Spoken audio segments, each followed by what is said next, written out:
Ashley Selman, owner of Evolution Trainers in Mountain View, California, and I'm here today with Lisa Ingalls, who is an expert in mind-body programs.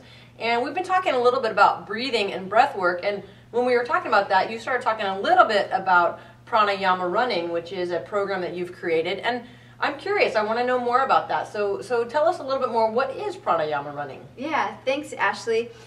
Well, pranayama running is something that I created out of my own experience as an athlete, a runner, triathlete, as well as a coach. And it's really a mind-body integrated running program. It's a more holistic, mindful approach to running, really is what it is, because as we know, we're over 40 these days, and I want to be running until I'm 80 years old. Nice. You know, and I needed to find a way to you know, that my body can make it, you know, over the years. So Good.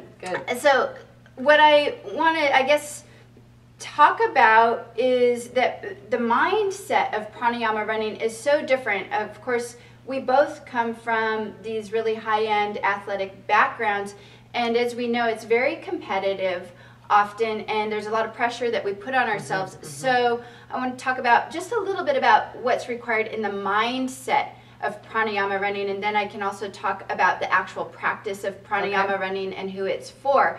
But the mindset is really three things that I call the 3 Ps of pranayama running, and they are that we need to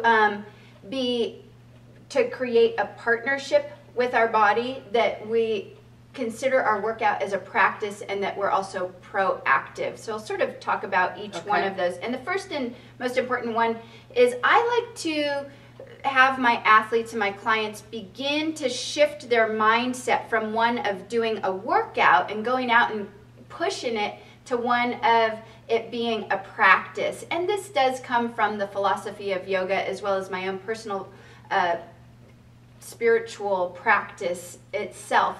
So if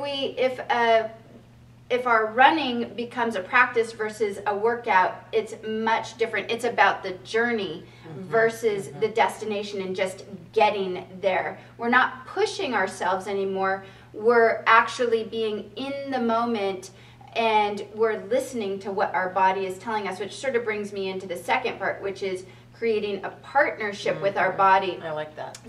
Yeah, so often we don't listen to the messages that our body is giving us, and we wait until we're injured or we're dealing with chronic pain and injury, and we have to stop, and we're put out on the sidelines. But what if we actually listened ahead of time and started to create a partnership? Comes from my own struggle with my body and me having this battle between my mind and my body all the time as an athlete. So I really learned, I need to create a partnership with my body.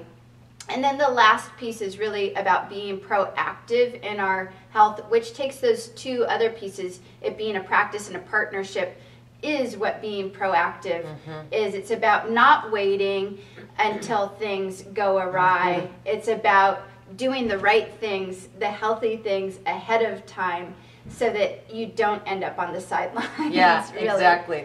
That's great, and that really speaks to me because I feel like partnership is, when I was an athlete, that's certainly not the way I looked at it. It was sort of like I was expecting something from my body, and I was pushing it, and it didn't matter if it didn't feel like doing it that day. I had to make it happen because that's what was expected of it. And man, I feel like if I had more of a mindset of it was a partnership and what will it allow me to do, I think I would have at least prevented a lot of the injuries I had, if not actually gotten more out of my performance. So, absolutely. Yeah, that's fascinating.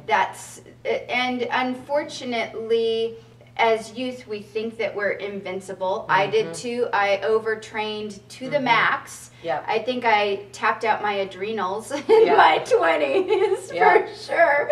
Yep.